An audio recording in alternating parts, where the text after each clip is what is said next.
Hey everyone, welcome back to my channel. Thank you so much for joining me. As always, before we get started, if you could give me a like, share, a thumbs up, comment, hit that subscribe and notification button, I would appreciate it. So happy Thursday, everyone. How's everyone doing?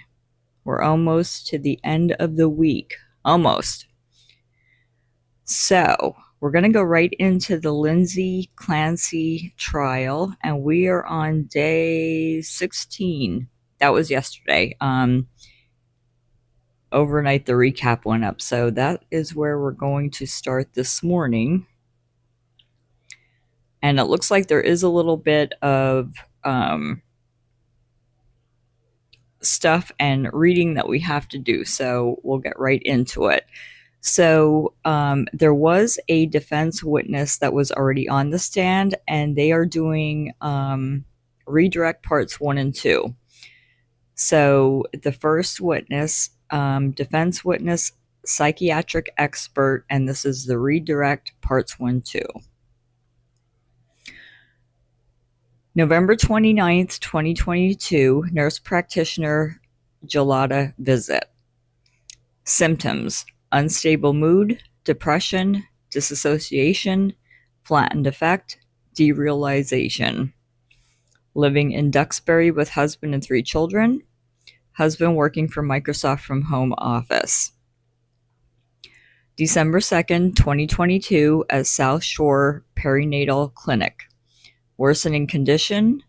Complaints were brain damaged, suicidal ideation, hopelessness, thought broadcasting, feared children would be removed.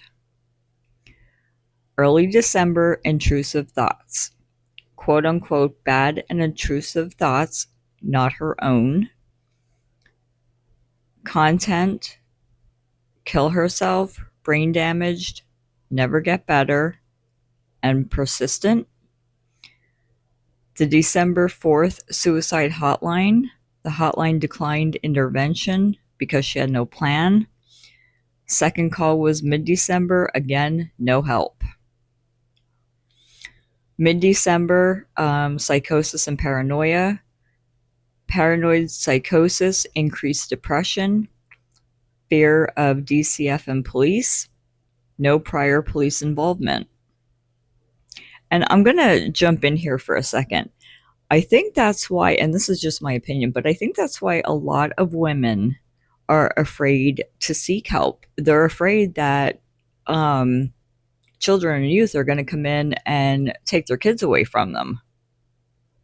So you're kind of stuck between a rock and a hard place. And I said this in another video. It was up until, I don't know, 40 years ago that if a woman was on an antidepressant, she was considered a shitty mother. So we've come so far in mental health strides, but yet we still have that looming over our heads, and that stigma is still there. So I just wanted to point that out. Medications as of mid-December: Seroquel, Remeron, Klonopin. The complaint was she felt like a zombie. December 15th, the Rhode Island partial program. No improvement. Mass General ER visits. December 15th and December 30th. Husband transported her to multiple appointments. Declined inpatient admission. December 30th to the 31st to January 5th, and that was at McLean Hospital. Voluntary admission. Discharged January 5th, 2023. Not AMA. And she desired to attend her daughter's birthday party on January 7th. January 2023, post-discharge, tapering Seroquel and Klonopin. Intrusive thoughts and paranoia continued. Intrusive thoughts defined: ego, ego dystonic, unrelenting, and voices telling her to kill herself.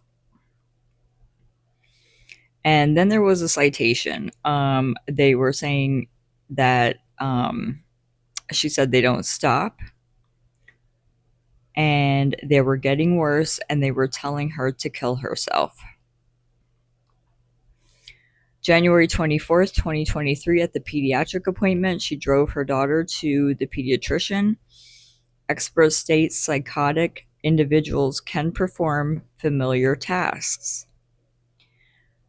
January 24th, the afternoon activities was she built a snowman with 2 children, Google directions to the restaurant, texted husband about dinner and CVS for him to get the Pedialax, and remembered the doctor's instruction. The evening of January 24th, expert confirms that this is the night the children were killed. Psychological testing, MMSE, HARE,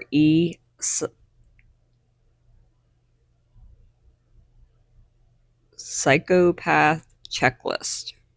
Result: no antisocial personality disorder. Collateral contacts, interviews with family, friends, social circle. Postpartum psychosis symptom review. Depression, flat affect, tearfulness, anxiety, nervousness, withdrawal, fatigue, heaviness, difficulty caring for children, poor hygiene, auditory hallucinations, dissociation, hypomania, racing thoughts, quote unquote, she described them as busy brain, confusion, belief brain was damaged, restlessness, agitation, and severe insomnia. The criminal responsibility opinion. Bipolar disorder with postpartum psychosis, mental disease or defect, unable to conform conduct to law, no appreciation of wrongfulness. And then the Commonwealth cross-examination, the psychiatric expert. So the expert background: has testified for Commonwealth and defense, former qualified examiner for DOC,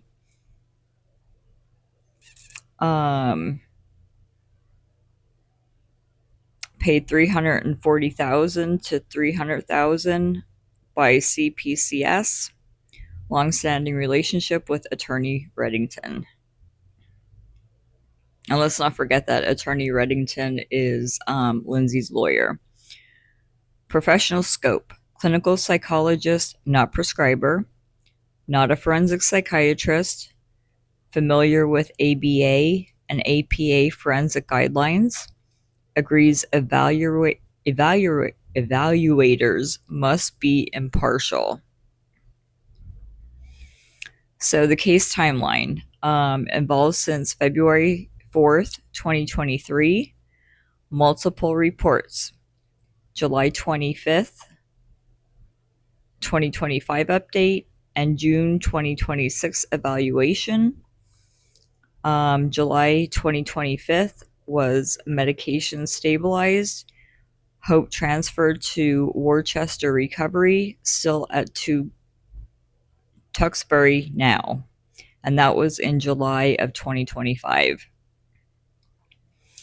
Evaluation hours: over 45 hours of meetings, 37 hours evaluation, 60 total meetings. February 4th, 2023, the initial visit. Visit her at an ICU at Brigham and Women's.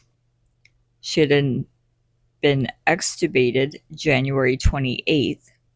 She communicated verbally, provided husband's phone number from memory, and left voice message expressing love. On February 6th was the second call. She did not ask about children. Expert unaware she changed healthcare proxy. Post-incident voices. Expert states she has not heard voices since 2023. And then auditory hallucination record gaps. She did not report voices to providers September 2022 to January 23 of 2023. She told experts she heard a male voice only on January 24th, 2023.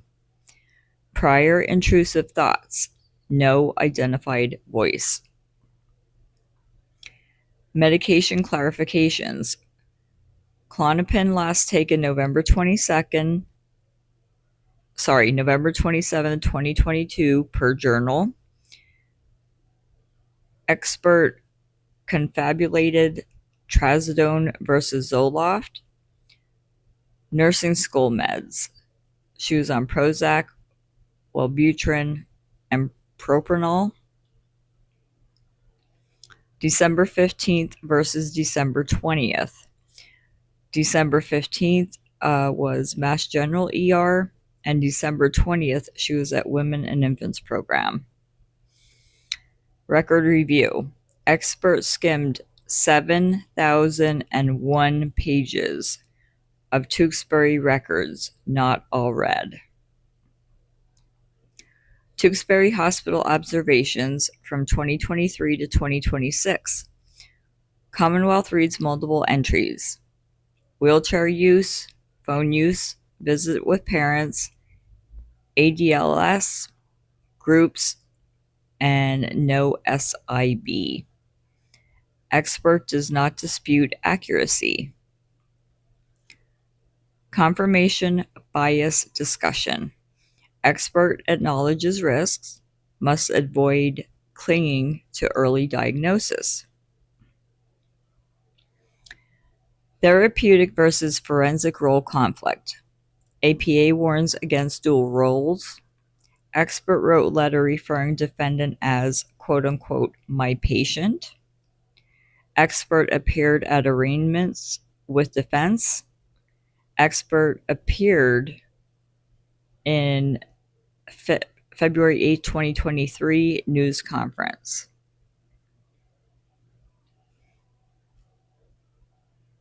And then the defense redirect.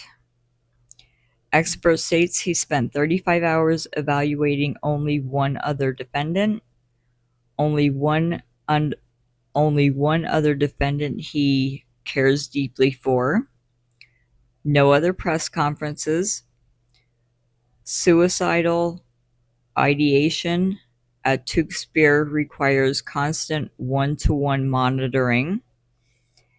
Experts visit lockup during trial to ensure competency and stability. She has made no self-harm attempts since January 24th of 2023.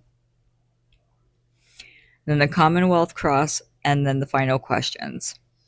Confirms no self-harm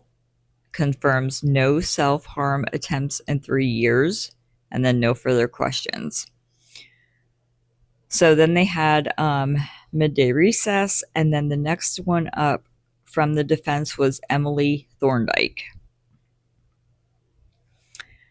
Emily's background: licensed independent clinical social worker, owns Wise Mind Therapy Practice, which is virtual, former McLean Hospital employee from 2014 to 2021. She worked as a mental health specialist and later social worker. Familiar with STU, which is short-term unit, North and South. McLean short-term unit operations. The staffing. Mental health specialists and nurses. Ratios consistent over the years. DMH regulations govern staffing and safety. Social workers typically are Monday through Friday, none on January 1st and 2nd, 2023. Viewing trial prior to sequestration.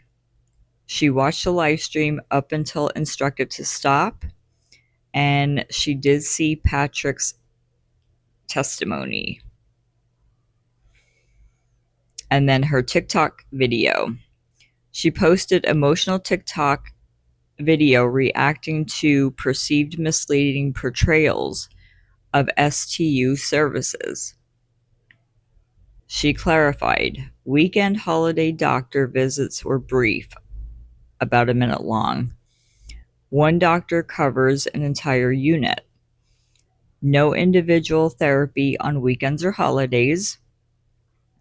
Group activities include coloring, clay, and music.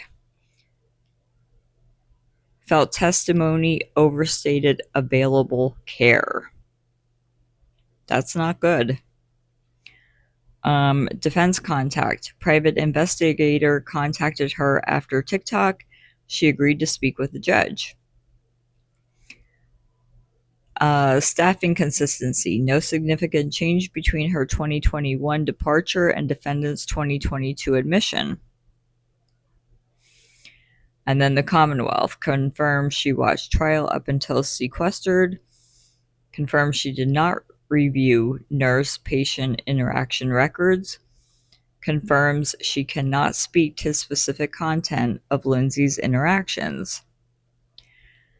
So the exhibits that were admitted and referenced: Google search records, text messages between Lindsay and husband, psychological test references, so those were the MMSE and HARE tests, July 2025 and June 2026 expert reports, Tewksbury Hospital record experts from 2023 to 2026, experts November 13th, 2025 letter, video clips of February 8th, 2023 news conference, McLean staffing records, and then a wish face, which was a Hawaii honeymoon item.